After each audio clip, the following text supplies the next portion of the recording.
Chers frères et sœurs, bon dimanche à vous tous. En ce 30e dimanche du temps ordinaire, nous sommes à la fin du mois du rosaire. Le mois du rosaire est un mois qui nous place à notre juste place d'enfants bien-aimés et chéris de Dieu, confiés à la Vierge Marie qui nous porte dans ses bras. C'est dire si l'esprit d'enfance, la petitesse, je dirais la pauvreté d'un enfant, est quelque chose qui va nous servir à mieux comprendre la liturgie de ce jour, puisque dès le départ, le livre de Ben Sirac le Sage va nous emmener vers cette petitesse. En fait, vers 180 avant Jésus-Christ, Ben Sirac se rend compte que l'occupation grecque bienveillante, par ailleurs, libérale, est un souci aussi parce qu'il y a un grand danger de syncrétisme. Au fond, un mélange entre la philosophie et la mythologie grecque.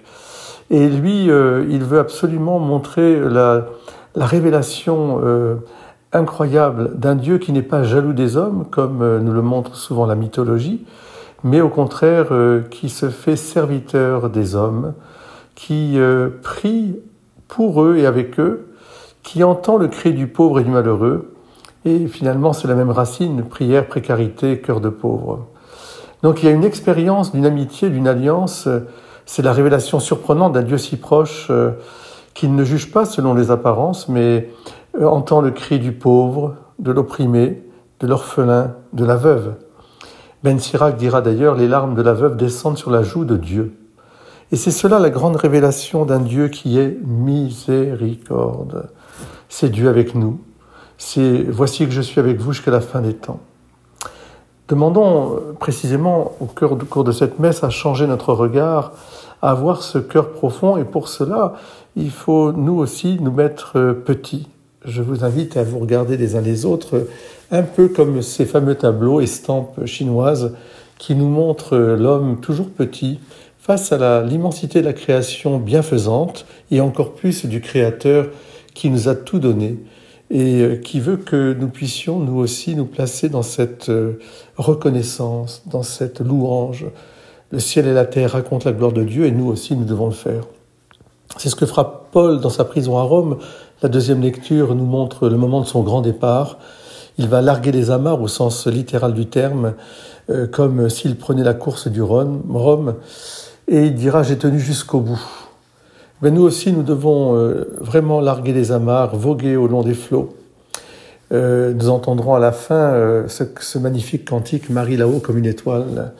Oui, le Seigneur, dit-il, m'a rempli de force. Eh bien, cette force que le Seigneur lui a remplie, c'est la force de la grâce qui lui est venue par Jésus-Christ, le Fils de Dieu Sauveur fait homme, qui nous a arrachés au pouvoir des ténèbres et de la mort.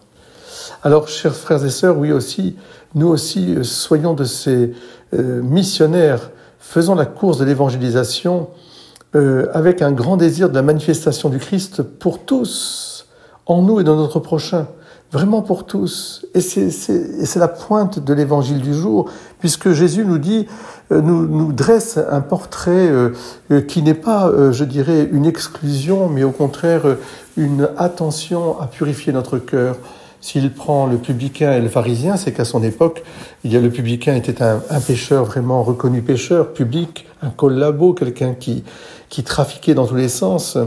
Et puis le pharisien était un homme respectueux et respectable parce que c'était un homme vraiment qui pratiquait la religion avec beaucoup de soin et de zèle. Mais comme toujours, il y a le danger pour ceux qui sont dans la religion, dans la pratique religieuse, peut-être de se sentir un peu au-dessus des autres, d'avoir un peu un complexe de supériorité.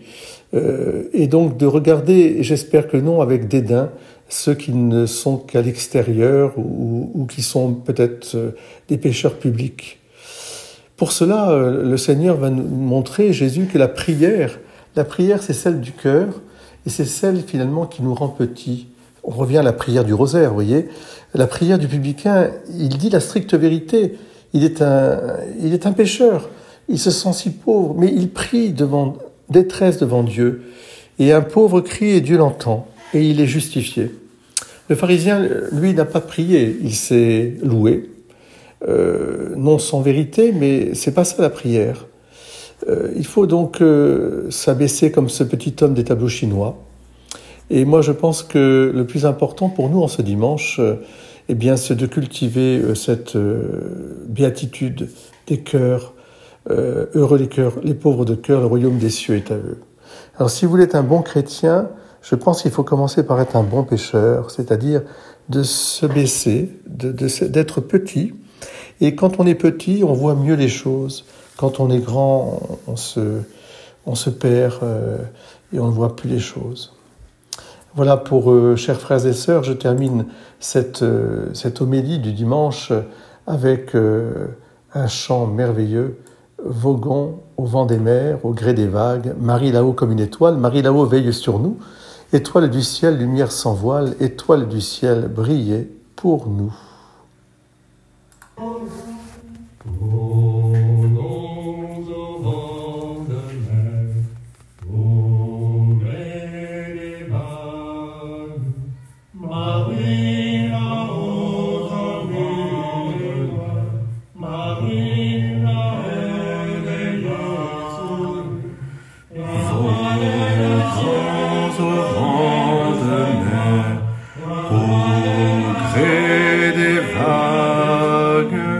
Marie là-haut comme une étoile, Marie là-haut veillez sur nous, étoile du ciel, lumière sans voile, étoile du ciel, priez pour nous.